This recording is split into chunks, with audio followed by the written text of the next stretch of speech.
My month of July consisted of a lot of things in red ink, that symbolizes a fire I was on. Wow. For you guys in the front row.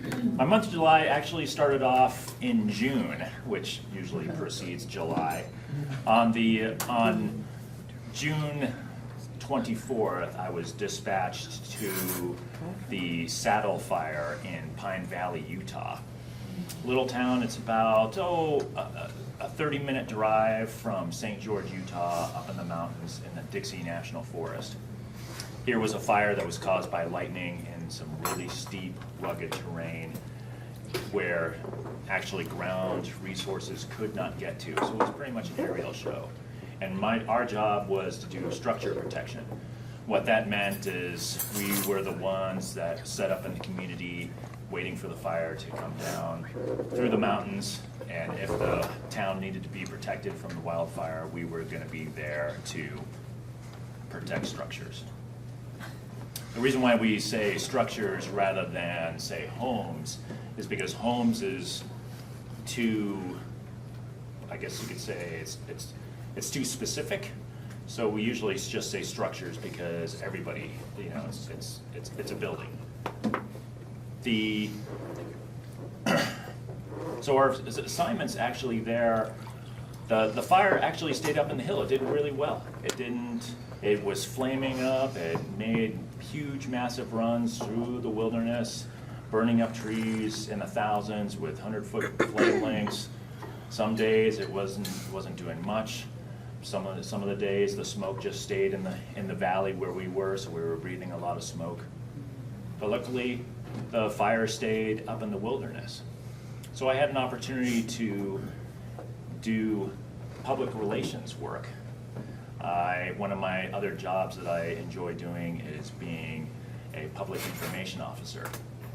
That means I go around and visit people. We tell them about information about the fire. We do public contacts. We do something called a trap line, which is going out to local communities, handing out maps, talking with people. It also means posting on social media about what the fire is doing. And that can usually last for many days. One of the things that I got to do while I was there was organize and facilitate a public meeting with the town of Pine Valley. I did that it was in front of 85 to 95 people in the volunteer fire station. And it's always good when you do some type of community meeting that you get up and try to crack a joke right in the beginning.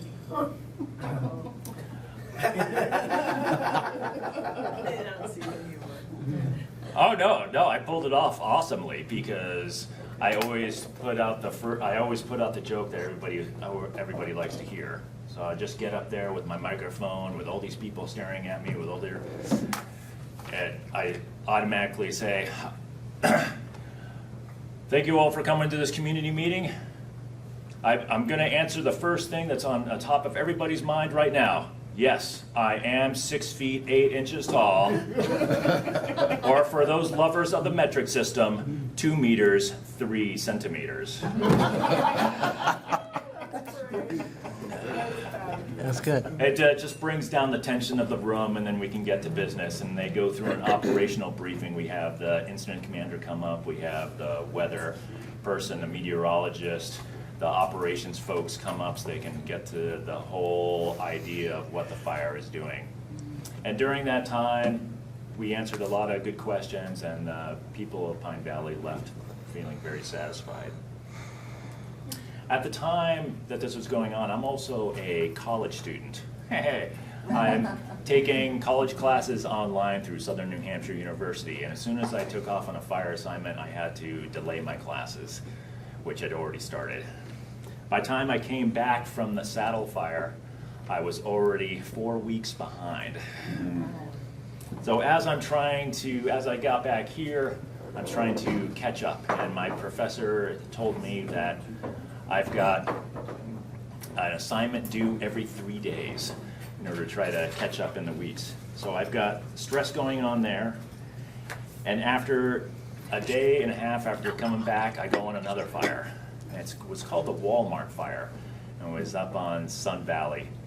And if you go past, it's in the same area where Costco is and everything, but there's a Kohl's, and the fire caught on fire and went up the hill. And I was on that one until very late in the evening, until 10 o'clock. Next 2 days, not too bad. I actually got sick for one of those days. And then unfortunately,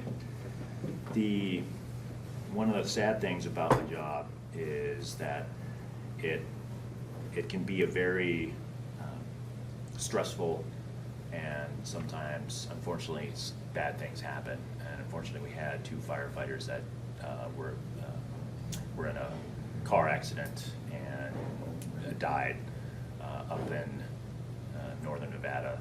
They were part of the Winnemucca district with the Bureau of Land Management. So I volunteered to participate in that. I also went on a retrieval for a injured firefighter who was in Wells, Nevada. So I left my studies I was trying to catch up on and drove all the way to Wells, picked him up, and then came all the way back. The next day, I went on another 2 fires. This one was on Mount Rose Highway, which actually was only just about an hour. It was just under a half an acre. And then to the shooting range fire, which was out USA Parkway. And that day was a very long day. I worked an 18-hour shift, followed by another long shift after that. And when that finally got done, I had one day off, back just at the station, and then participated in the funeral procession for the 2 fallen firefighters, which was really special. And the people of Reno came out and supported us, and it was really nice to see. After that, I took a week vacation.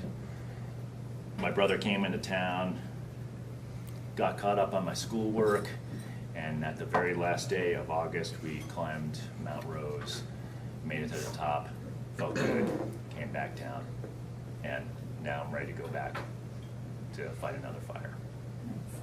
Oh, yeah, Phil Smith.